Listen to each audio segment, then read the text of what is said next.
I've been working on an app that is going to be very helpful to you. Let me open it.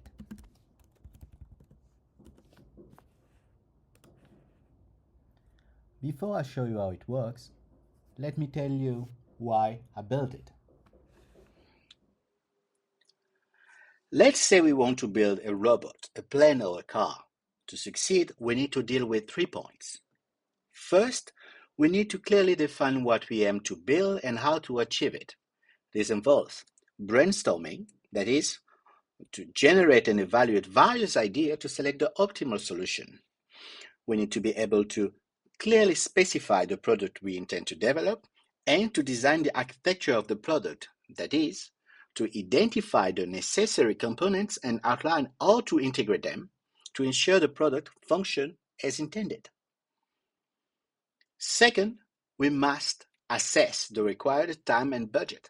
This involves developing a well-structured plan to efficiently utilize our resources and complete the project.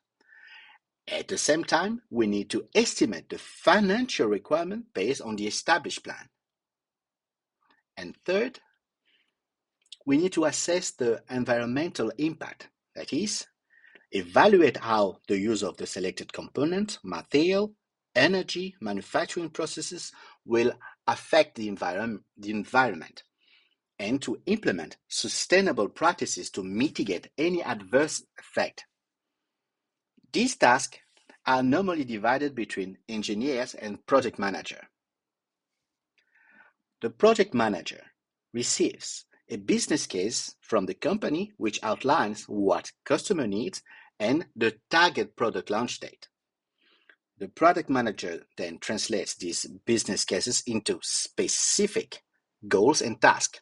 This information, along with the budget and timeline, is then communicated to the engineers. The engineers apply scientific and technological knowledge to determine feasible solutions and ensure compliance with relevant laws and regulations. This ensures that the product they develop meet safety, health, environmental, and industry standards while also respecting intellectual property rights. Engineers inform the product manager of any challenges or risks associated with the product development. The project manager then assesses whether adjustments to the project goal, budget, or timeline are necessary. The importance of effective communication between engineers and project manager is evident in ensuring project success. Proper communication guarantees that the right product is developed within the appropriate budget and timeline while minimizing environmental impact. And given that communication relies on tools, selecting the right tool for a project is essential. So let's take a look at some of those tools. For each category we discussed, I've selected 5 of the most commonly used tools. This list is not exhaustive. However, selecting different software applications will not impact the conclusion we will draw. Choosing one application in each category implies adding costs and require expertise in each tool to be used. Moreover, managing multiple tools can have a negative effect on productivity. The time spent switching between applications and managing project tools can indeed hinder productivity. The ideal solution would be a versatile software capable of managing multiple aspects of a project. Therefore, we will focus on how versatile the apps we discussed are and how much they will cost. The evaluation of these tools will focus on 2 key aspects: the extent at which a tool meets our project needs in each category and its cost. The criteria to compare the conceptualization category are overly broad, rendering the category unsuitable for this evaluation. Thus, it will be neglected for this analysis. To facilitate this assessment, I've created a table. The table lists the software application grouped by category along with their respective prices when available. And the table evaluates how well each software enables user to complete specific tasks within different categories. For example, in the architecture category, it assesses the software's ability to draw system components, connect them, and navigate through the structure of the system. In the specification category, it looks at whether the software can help write requirements and establish traceability links between them, and so on. Each software is rated on a scale from 0 to 5, with 5 indicating that the software is perfectly suited for the task, and 0 meaning it cannot assist with the task at all. To determine this rating, I asked Gemini, ChatGPT, DeepSys, and Kimi to evaluate the software based on how their description match the expected outcome in each category and user reviews found online. The values shown in the table represent the average of the assessment. It is evident that no single software meets this requirement. None of them can satisfy all the categories. For instance, enterprise architects excel in designing architecture and specification, but falls short in other areas, and it's also expensive. I, along with many colleagues I've worked with before, frequently encounters the inconvenience of switching between multiple applications to complete interdependent tasks, and then assigning their impact on the other system aspect. For example, modifying specification in Polion, updating architecture in enterprise architecture, and then opening MS Project to reassess the schedule and cost. To tackle this challenge, this problem, I've explored a solution that comprehensively covers all necessary category and present information in an accessible way. I've developed a solution that includes all essential details for both engineering and project management purposes. The last point, how to call it. Figuring out the perfect name was a bit of a challenge, but I think I nailed it. Here's the idea. The conceptualization, specification, and architecture can be grouped into a name, design. If we put together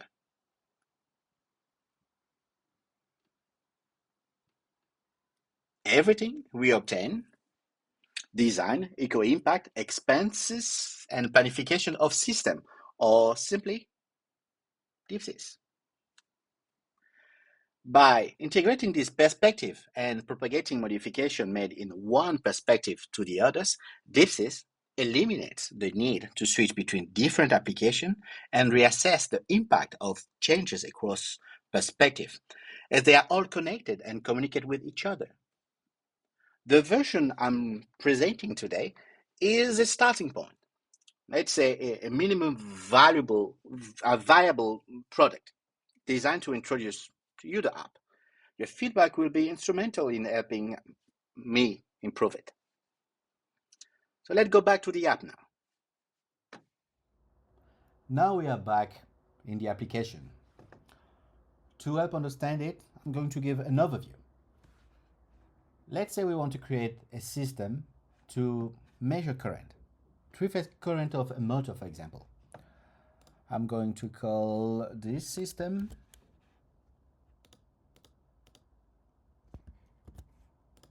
current acquisition and monitoring. I will select the specification perspective and click on the icon of the element to activate the element. I'm going to add an header for that, modify it to measurement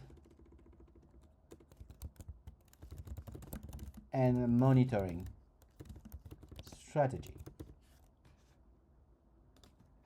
And for my system, I'm going to need one functional requirement and two non-functional requirements. In the category here, I already have the representation now. And I can select some category to help me filter into what I only want to look at, or everything in this case. I have three requirements. I'm going to modify them by clicking here and here. Let's say this requirement is already reviewed and validated. So now I can see status also. I can change the name of the author, of course. Let's put ABC guy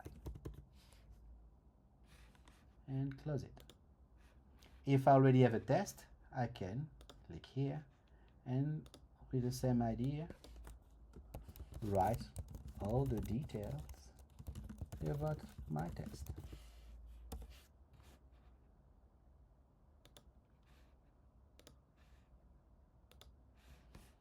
Now I will add the two non-functional requirement. One here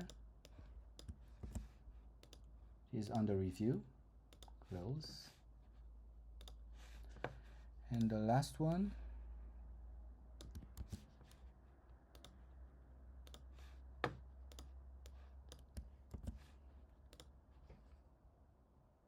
rejected.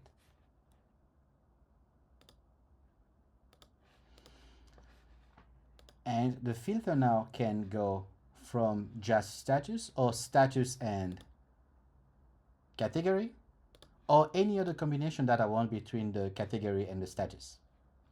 Now that I know what I want, let's think about the structure, the architecture. So we're going to go back to the architecture, and to build this element, I know that I'm going to need some electronics and some software to take back the value from the electronic to the real value. And I'm also going to need another software component for assessing if there is some problem or not. Let me name those components. The hardware element is going to be called, let's go back here, measurement and signal conditioning. And the software element, the first one, is going to be called rescale to physical value. And the last element is called detect and handle fault. So I will select all these elements and drop them into the canvas. Since the canvas is too small, I'm going to make it bigger. I want this element to be big too, so I'm going to position them where I want. And now I've noticed that I cannot go from the hardware to the software without having an interface. So I can either go here and add the interface, or directly in the canvas, click and add the interface. I'm going to call the interface, clicking here on the icon, validating to manage the analog to or from digital conversion. Let's say that the blocks are small, so I'm going to resize them. And since I don't want to do the same for all of them, I can just select them by maintaining command. And the last one is the reference, so they are going to match the size of the last one, and are going to be distributed horizontally in function of the first and the last one. And I'm going to align them in the middle.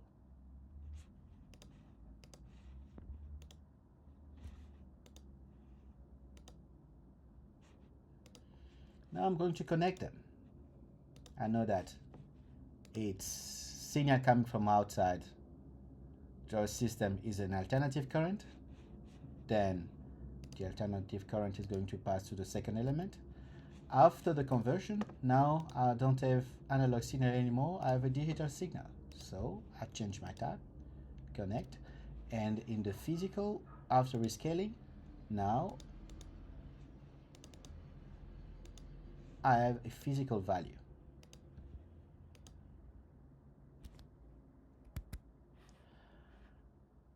I have three phases. I don't need to write three signals here. I can just use one, double click it, and now I have an element that helped me define the signal. So now I'm not talking about signal, but signal group.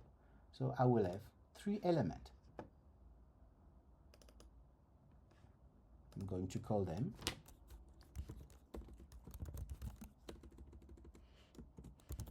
phase A current. Give a detail if I want to. Say that it's bidirectional, and we are talking about current, so it's ampere. Then I will give detail about the default value, the range, everything, and change the unit if necessary. Then validate it. I don't need to do it 3 times. I can just duplicate.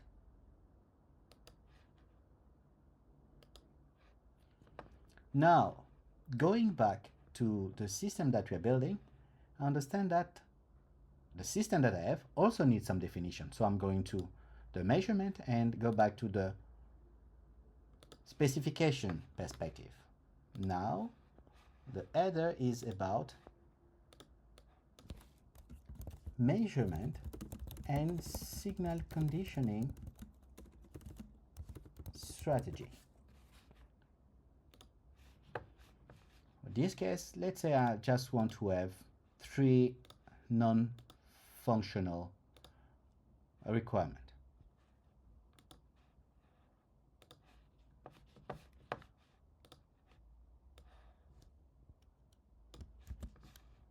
I'm going to modify each one of them very quickly. And I'm going to change the status since we already know how to do that.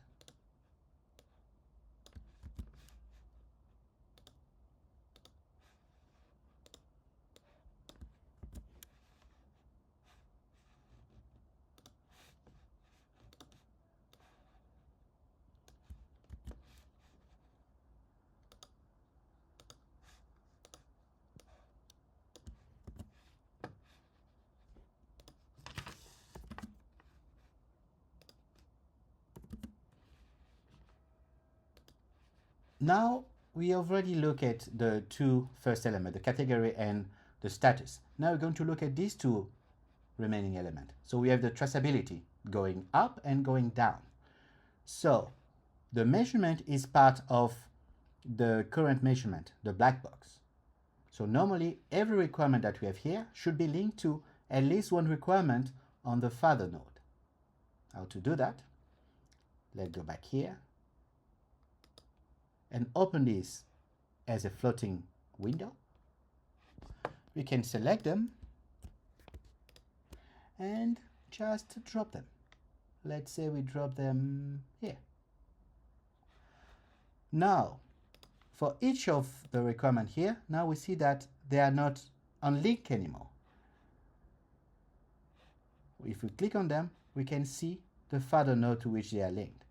And we can go to the link like this. It will open the another floating window with this information, or let's just go back to the specification here and look at all the elements. So this one is unlinked, this one is linked, and unlink again. And if we click on the link here, we can see the 3 requirements that the system is linked to here. But another interesting aspect is, let's say these elements also have children, and we can see that an electronic element cannot have any other type of element but some interface or an electronic element. I'm going to add 2 components to it. I'm going to call one of them current measurement and the other guy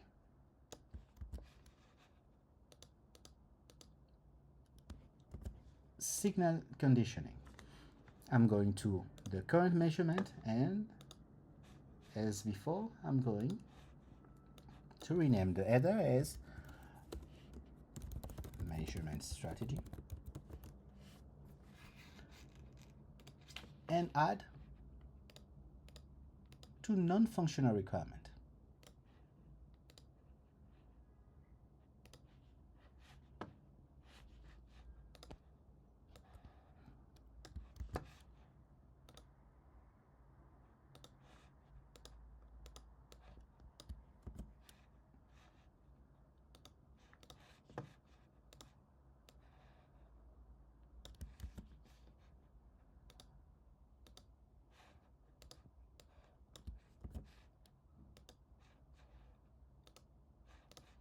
As before, this component can be linked to its father node. So I'm going to open it as a floating element and select these two elements and drop them into one of these elements here. So now if I go back here, I can see that I have link coming upward and also downward. But an interesting aspect here is also that not only that, I can trace everything back. So if I click here and I click on trace back, I have all the information going back to the father node. So I really understand why I have this block. Let's have a quick look at the other perspective. So let's look at conceptualization, not ready yet. Eco footprint, not ready also, is coming soon. The schedule. For each of these elements that I've created, I can directly have a schedule. Importantly, when I look at the architecture, I can also have a schedule. I just need to hover the element and I have all the information about if we are on track, how many days are remaining, how much the element costs, and from when to when is the element supposed to be developed. But the problem here is that I can, maybe it's not as simple to look at here as it can be on the schedule time. So this is why we have here, so that we can select an element, go to the inspector, and modify the time as we want.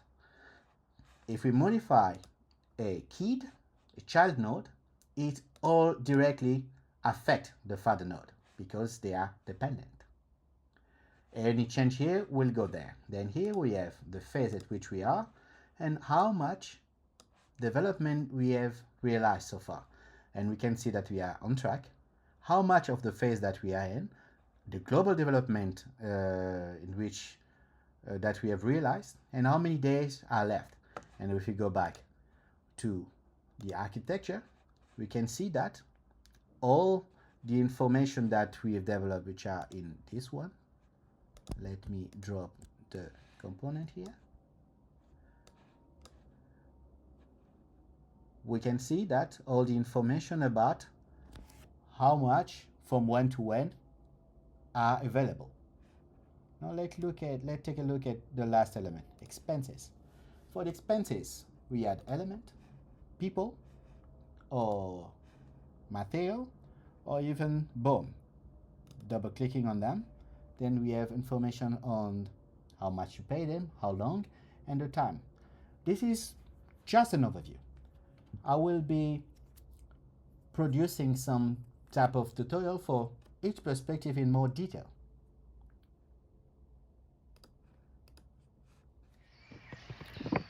The app is completely free, so go ahead, download it, give it a try and let me know what you think.